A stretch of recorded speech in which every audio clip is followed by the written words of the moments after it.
یا تجزیہ کار۔ تو یہ آپ دیکھ رہے ہیں کہ صرف 3 قسمیں ہیں اس کی بڑی بڑی۔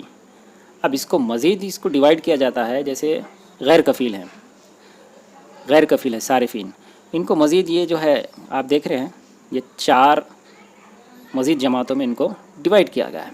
لیکن تغذیے کے اعتبار سے جانوروں کی صرف 3 قسمیں ہیں، خود کفیل، غیر کفیل اور گند خور اور تجزیہ کار۔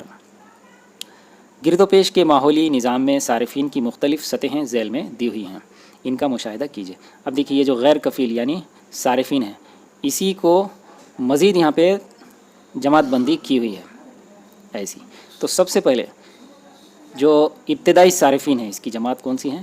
ابتدائی صارفین۔ صارفین یعنی استعمال کرنے والے، اس کو 4 جماعتوں میں یہاں پہ تقسیم کیا گیا ہے۔ تو اب دیکھیے سب سے پہلے ابتدائی صارفین یعنی سبزی خور، مثلا ناک توڑا، گلہری، ہاتھی وغیرہ خود کفیل غذا ساز نباتات پر راست انحصار رکھتے ہیں، یعنی ڈائریکٹ ان پہ ڈیپینڈ ہوتے ہیں۔ یہ ڈائریکٹ کس کو کھاتے ہیں؟ نباتات کو غذا کے طور پہ استعمال کرتے ہیں، بالکل راست۔ اس کے بعد ثانوی صارفین ہوتے ہیں یعنی گوشت خور، مثلا مینڈک، الو، لومڑی، یہ گوشت خور ہیں، دوسرے حیوانات سے اپنی غذا حاصل کرتے ہیں۔ یعنی یہ کیا کرتے ہیں؟ یہ ابتدائی صارفین کو غذا کے طور پہ استعمال کرتے ہیں۔ پھر اس کے بعد آتا ہے نمبر اعلیٰ صارفین کا، مثلا ببر شیر، شیر، یہ سبزی خور اور گوشت خور حیوانات سے غذا حاصل کرتے ہیں، انہیں دوسرے حیوانات نہیں کھاتے۔ دیکھیے شیر، ببر شیر وغیرہ ان کو کوئی دوسرے حیوانات نہیں کھاتے۔ یہ غذا کس سے حاصل کرتے ہیں؟ سبزی خور اور گوشت خور حیوانات سے، یعنی یہ جو غذا حاصل کرتے ہیں ان سے اور ان سے، دونوں سے یہ اعلیٰ صارفین غذا حاصل کرتے ہیں۔ اور آخر میں ہمہ خور، مثلا انسان، ریچھ۔ ہمہ کا مطلب ہوتا ہے بہت زیادہ، کئی، ہمہ کا مطلب ہوتا ہے بہت زیادہ یا کئی۔ ہمہ خور اس اومنیورس بھی کہا جاتا ہے انگلش میں۔ مثلا انسان، ریچھ، یہ سبزی خور اور گوشت خور حیوانات اور نباتات کا غذا کے طور پر استعمال کرتے ہیں، یعنی یہ سبزی خور بھی ہوتے ہیں اور گوشت خور بھی ہوتے ہیں۔ چلیے نیکسٹ، اب جو ٹاپک ہے ہمارا غذائی زنجیر اور غذائی جال، ان دونوں میں جو فرق ہے یہ فرق بیان کیجیے گا، سوال آ سکتا ہے۔ دیکھیے مشاہدہ کیجیے، شکل 7.1 یہ والی کا مشاہدہ کر کے ہر جز کے درمیان تعلق واضح کیجیے۔ یہ دیکھیے اب اس کے جو اجزاء ہیں وہ سب سے پہلے یہ ہے، آپ دیکھ رہے ہیں سورج کی روشنی سے یہ گھاس کی نشو و نما ہو رہی ہے، اس گھاس کو یہ ناک توڑا یا ٹڈا غذا کے طور پہ استعمال کر لیتا ہے، ٹڈے کو مینڈک غذا کے طور پہ استعمال کر لیتا ہے، اور مینڈک کو سانپ کھا لیتا ہے، سانپ کو چیل یا باز جسے کہتے ہیں وہ اپنی غذا بنا لیتی ہے، اور چیل یہ جب مر جاتی ہے زمین کے اوپر آ کے گر جاتی ہے تو اس کو گندخور اور خوردبینی تجزیہ کار جو ہوتے ہیں بیکٹیریا وغیرہ، یہ اس کو باریک باریک حصوں میں اس کو کنورٹ کر دیتے ہیں اور مٹی میں ملا دیتے ہیں اس کو، اور یہ مٹی کا حصہ بن جاتی ہے یہ چیز، اور آخر میں اسی مٹی کی زرخیزی کا سبب بنتے ہیں، اور اسی زرخیزی کا استعمال کر کے پھر دوبارہ سے یہ نباتات یا ہری گھاس اپنی غذائیت حاصل کرتے ہیں۔ اس طرح سے آپ دیکھ رہے ہیں کہ یہ ہوگا یہ غذائی زنجیر، فوڈ چین۔ نیکسٹ، شکل 7.1 کے مطابق آپ کے گرد و پیش میں پائے جانے والے جانداروں کی 4 غذائی زنجیریں تیار کیجیے۔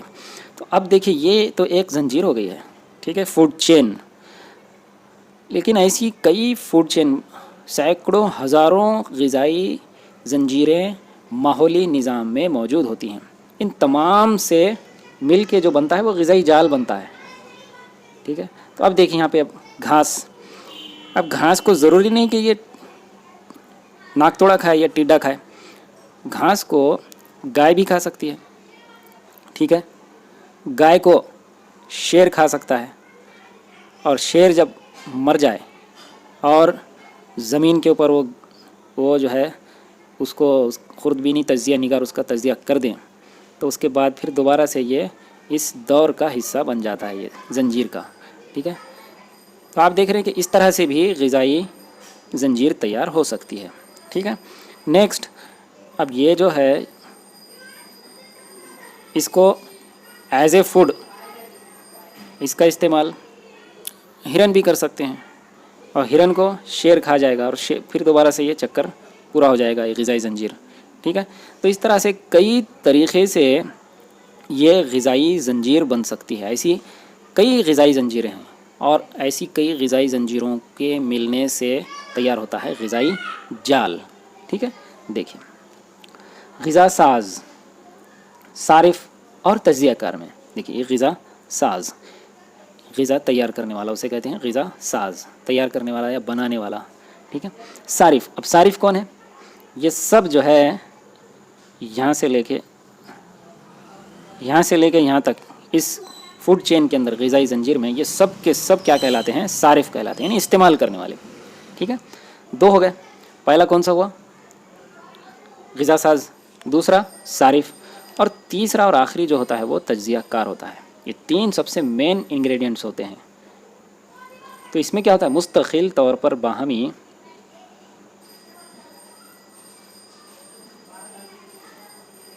دیکھیے مستقل طور پر باہمی تعامل جاری رہتا ہے ان تینوں کے درمیان. اس تعامل کی ایک ترتیب ہوتی ہے، اسے غذائی زنجیر کہتے ہیں. ہر زنجیر میں ایسی 4-5 سے زیادہ کڑیاں پائی جاتی ہیں. کسی ماحولی نظام میں ایسی آپس میں جڑی ہوئی کئی غذائی زنجیریں شامل ہوتی ہیں، ان سے غذائی جال بنتے ہیں. اس طرح سے غذائی جال تیار ہوتا ہے. ٹھیک ہے، نیکسٹ آئیے دماغ پر زور دیں. اس کے تحت آپ سے گزشتہ جماعت میں پڑھی ہوئی مختلف ماحولی نظام میں غذائی زنجیروں کی وضاحت کیجیے.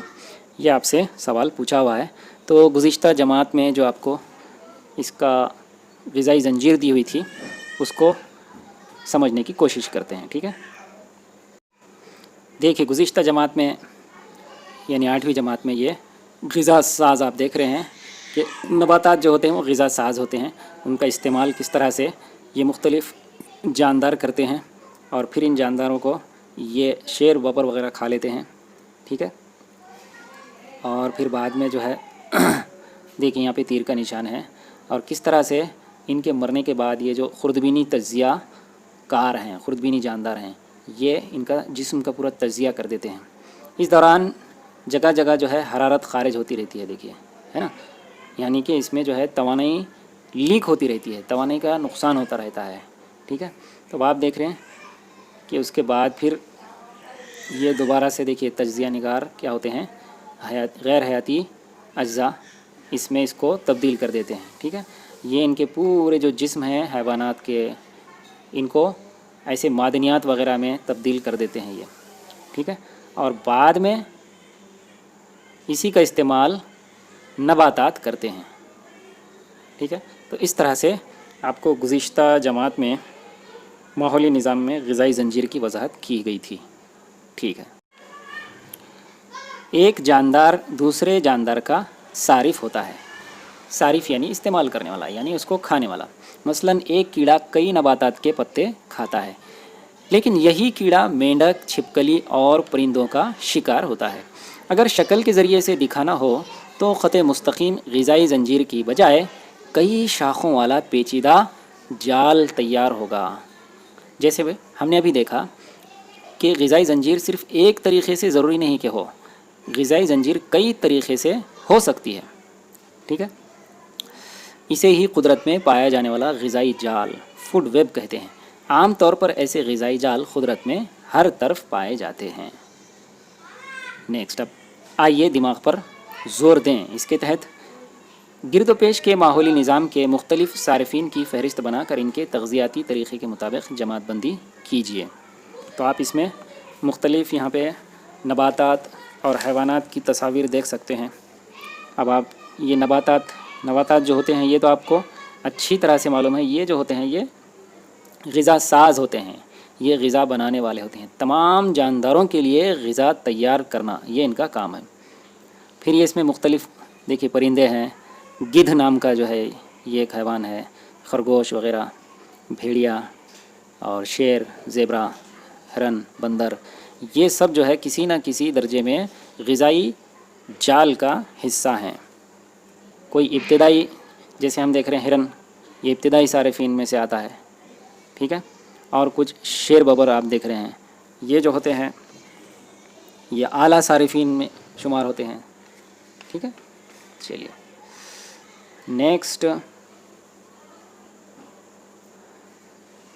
شکل 7.2 میں یہ والی، کئی جانداروں کی اشکال دی ہوئی ہیں، ان سے غذائی جال تیار کیجیے. ٹھیک ہے. تو آپ کو کیا کرنا ہے، سب سے پہلے آپ کو یہ لینا ہے غذا ساز. ٹھیک ہے. اور پھر اس کے بعد ان کو کھانے والے جو ہوتے ہیں یعنی ابتدائی صارفین، جیسے گلہری، یہ گلہری، ہرن وغیرہ. ٹھیک ہے. تو آپ کسی کاپی کے پیج پہ ایک ایک صارف کو لے کے سب سے پہلے اس میں آپ کو لکھنا ہے نباتات غذا ساز. یہاں سے آپ کا یہ شروع ہوگا غذائی جال. ٹھیک ہے. سیکنڈ پہ آپ لیں گے ابتدائی صارفین یعنی ہرن، گلہری، خرگوش. ٹھیک ہے. اس طرح کے حیوانات. پھر اس کے بعد آپ ثانوی صارفین لیں گے یعنی بھیڑیا، لومڑی. ٹھیک ہے. یہ لیں گے آپ. اس کے بعد پھر آپ ببر شیر، اعلیٰ صارفین لیں گے آپ. ٹھیک ہے. تو اس طرح سے آپ غذائی جال مکمل کریں گے.